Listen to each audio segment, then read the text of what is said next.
Topic है vapour pressure of liquid. ठीक है, अब सबसे फर्स्ट क्या है हमारे पास, मान लो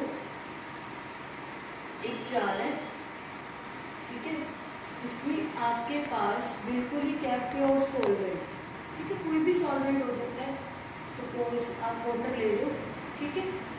उसके बाद आपके पास यहाँ पे एक और जार है जिसमें आपने सोल्यूट को भी साथ में क्या किया है, सॉल्वेंट के साथ मिक्स किया, ठीक है।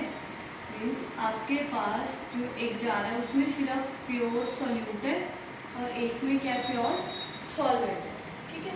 इसमें एक बात का ध्यान रखना है कि जो आपके पास सॉल्वेंट है और सोल्यूट है वो both are the volatile. Volatile का मतलब उनकी क्या फॉर्म होगी, वेपर्स फॉर्म होंगे जब उनको हम क्या करेंगे, हीट करेंगे, ठीक है। सबसे फर्स्ट आप क्या कर रहे हो, इस जार को हीट करो। जैसे ही आप इस जार को हीट करोगे तो इसके क्या बनने लग जाएंगे, वेपर्स बनने लग जाएंगे, ठीक है। जैसे ये वेपर्स फॉर्म होंगे, ठीक है, क्योंकि जो जार है वो आपका क्लोज है, तो जब वो इसकी सरफेस पे इसके वॉल्स को टच करेंगे तो फिर से कंडेंस होके ये क्या बना लेंगे, वाटर बना लेंगे, ठीक है। जैसे ये वाटर फॉर्म होगा फिर से ड्रॉपलेट क्या आ जाएंगे, नीचे आ जाएंगे। कुछ टाइम बाद इन दोनों में क्या है, इक्विलिब्रियम सेट हो रहा है। इक्विलिब्रियम का मतलब क्या होता है कि जितने वाटर वेपर्स फॉर्म हो रहे थे, ठीक है, उतने ही वेपर्स फॉर्म होके क्या बनाएंगे, वाटर बनाएंगे, ठीक है। तो इन वेपर्स के कारण जो इस वॉल पे प्रेशर एक्सर्ट होगा that is known as the vapour pressure of the liquid. तो वेपर प्रेशर ऑफ लिक्विड क्या होता है, the pressure exerted by the vapors above the liquid surface, ठीक है, at a particular temperature, ठीक है। आपके पास जो एक टेम्परेचर है वो पर्टिकुलर है, that is known as a vapor pressure of the liquids। मतलब जब आप इस सॉल्वेंट को हीट कर रहे हो तो उसके जो वेपर्स फॉर्म हुए उसके वेपर कंडेंस होकर फिर से वाटर बनाएंगे। तो जब एक इक्विलिब्रियम सेट हो जाएगा कि जितने वाटर वेपर्स बना रहे हैं, वेपर से वाटर बन रहे हैं, तो उनके कारण जो वेपर्स एक्सर्ट होगा वॉल पे that is known as vapour pressure of liquid, ठीक है।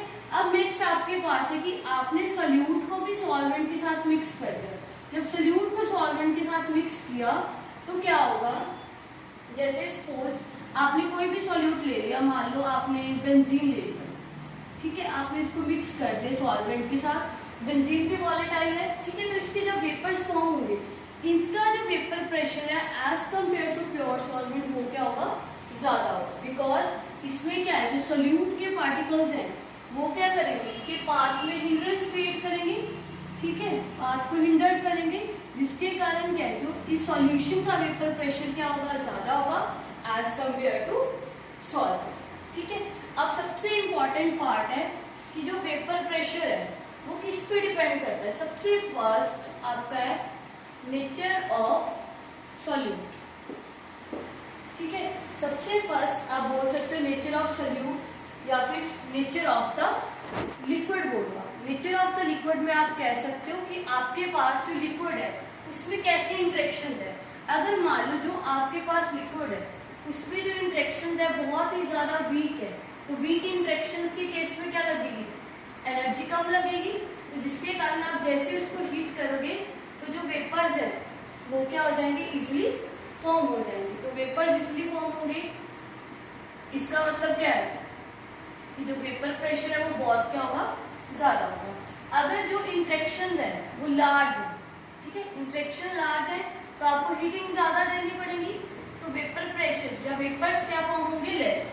जितने कम वेपर्स फॉर्म होंगे उतना ही जो वेपर प्रेशर है वो क्या आएगा आपका, लेस। तो सबसे फर्स्ट है कि जो वेपर प्रेशर है वो किस पे डिपेंड करता है, नेचर ऑफ लिक्विड। कि अगर आपका जो लिक्विड है उसके केस में इंटरेक्शंस वीक है तो एनर्जी कम लगेगी, तो वेपर्स इजिली फॉर्म हो जाएंगे और उतना ज्यादा क्या होगा, वेपर प्रेशर होगा।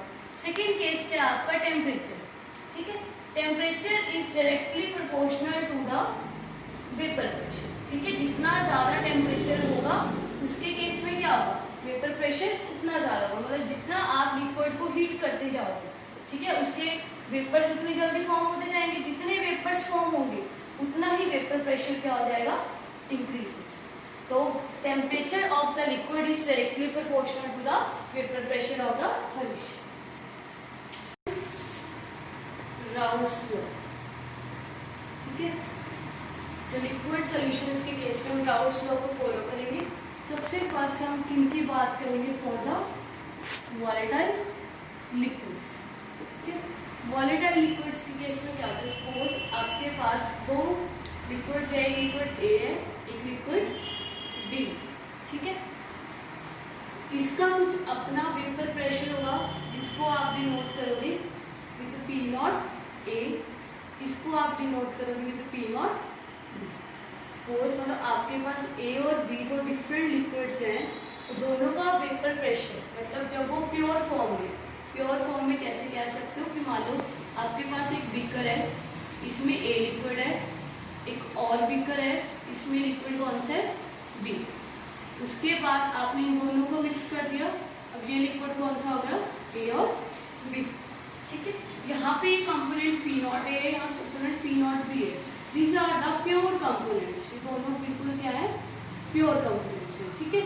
इसका मोल फ्रैक्शन क्या होगा, एक्स ए, इसका मोल फ्रैक्शन क्या होगा, एक्स बी, ठीक है। अब पी नॉट ए का मतलब क्या है कि जब आप इस सॉल्यूशन को हीट करोगे तो इसके जो वेपर्स फॉर्म होंगे उसको आप डिफाइन कर रहे हो पी नॉट ए से, जब इसके वेपर्स फॉर्म होंगे तो उसको डिफाइन कर रहे हो पी नॉट बी से।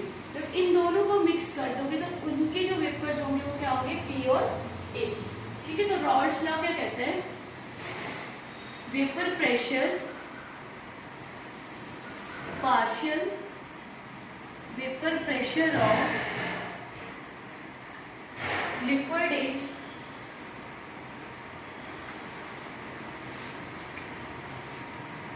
Vapour pressure of liquid is product of its pure component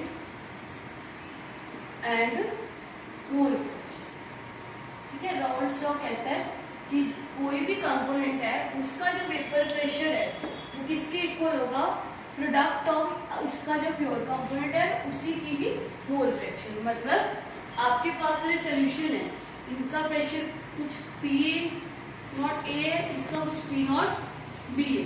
जब आप इन दोनों को हीट करोगे तो उसके कारण प्रेशर क्या आएगा, पी ए और पी बी, ठीक है। Means P A, total pressure of P A is equals to P not A into x A and P B is equals to P not B into x B. Means vapour pressure of liquid is product of its pure component into mole fraction and vapor pressure of component B is equals to its pure component and mole fraction of component B, ठीक है। अब total pressure कैसे आएगा, जब आप in both the liquids को इकट्ठे क्या करोगे, हीट करोगे। Means total pressure is equals to pressure of A plus pressure of B, ठीक है। प्रेशर ऑफ ए कितने हैं, P not A into x A plus P not B into x B, ठीक है। अब लास्ट क्लास में हमने discuss किया था mole fraction of x A plus x B is equals to 1। दोनों का मोल फ्रैक्शन किसके इक्वल होगा, 1 के इक्वल। सपोज आप क्या करो, एक्स बी को यहाँ पे लिख लो 1 माइनस एक्स ए, ठीक है। इस वैल्यू को यहाँ पे पुट करो, P not A into x A plus P not B 1 minus X, P not A into x A plus P not B minus P not B X A. इन दोनों में से आप एक्स ए को कॉमन निकाल सकते हो, x A is equals to P not A minus P not B plus P not B is equals to total pressure, ठीक है। तो राउल्स लॉ के केस में आपके पास ये इंपॉर्टेंट फॉर्मूला है, इसके रिगार्डिंग आपको क्वेश्चंस आ जाते हैं। सबसे first, P is a vapour pressure of component A, ठीक है। P B is the vapour pressure of component B. अब जब हम बोले पी